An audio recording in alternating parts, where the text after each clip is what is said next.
First time যে আমি এভাবে বানাতে পারবো আমি সত্যিই কখনো ভাবিনি। এগুলো হচ্ছে সয়াবিন বীজ। হ্যাঁ, আগের দিন থেকে আমি ভিজিয়ে রেখেছিলাম। ঠিক যেভাবে বিরি কলাইকে ধোয়া হয় এভাবেই যেন বিরি কলাইয়ের মতনই একে ঘষে ঘষে ধুয়ে নিতে হবে। এই দেখুন বিরি কলাইয়ের মতন খোসাগুলো কী সুন্দর বেরিয়ে গেছে। যতক্ষণ এই খোসাগুলো সব বেরোচ্ছে ততক্ষণ কিন্তু জল দিয়ে দিয়ে ভালো করে ধুয়ে নিতে হবে। এরপরে একটা গ্রাইন্ড করে নিতে হবে পুরো মিহি করে।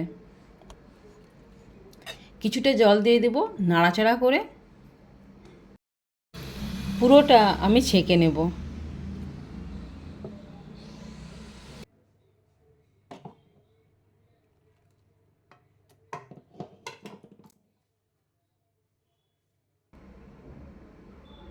ঠিক এইভাবে চেপে চেপে কিন্তু দুধটা পুরো বের করে দেবেন।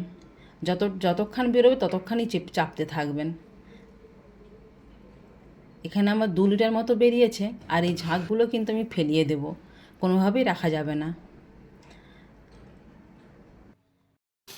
দুধ ফুটে গেছে, আর ফেনাগুলো যদি থাকে কন্টিনিউয়াস কিন্তু ছেঁকে ফেলিয়ে দিতে হবে। তারপরে আমি 3টে লেবুর রস দিয়ে ভালো করে নাড়াচাড়া করে নেব।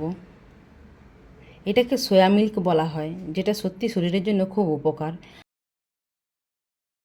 এই দেখুন কি সুন্দর ছানা বেরিয়ে গেছে পুরো।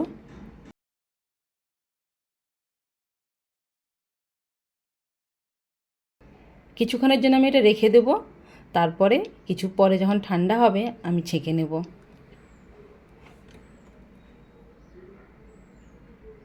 তারপরে চেপে চেপে জলটা কিন্তু আমি বের করে নেব। এরপর একটা শেপ দেওয়ার জন্য পছন্দ মতো পাত্র নিয়ে নেবেন, তাতে চেপে চেপে এইভাবে ওই কাপড় দিয়েই ভালো করে কিন্তু ঢাকা দিয়ে কিছুক্ষণের জন্য জল ঝরার জন্য রেখে দিতে হবে। আর তার জন্য ওপর থেকে রেখে দেব একটা বড় জায়গা, তাতে জল ভর্তি, আর একটা তার উপরে নোড়া বসিয়ে দেব, বা আপনার যেটা থাকবে সেটাতেই করতে পারেন। এই যে দেখুন কি সুন্দর হয়েছে পুরো। এটার আসলে নাম হচ্ছে তোফু।